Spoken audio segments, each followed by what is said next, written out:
All right, 2021 Volkswagen Jetta key fob here. This is how you open it to change the battery. Go ahead and flick the key open like that. And then we're going to take this panel off right here.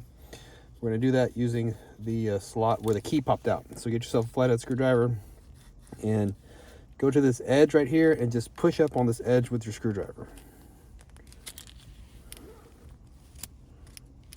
Okay. You can hear it. You can see it kind of give right here. So it's popped up like that.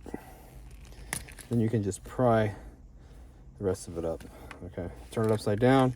There's a little slot right here. You use the corner of your screwdriver and pry this battery out. Whoops. Okay, it can come flying out, so watch out. Show you what size it is. It's going to be a CR 2025, positive sign facing out towards us.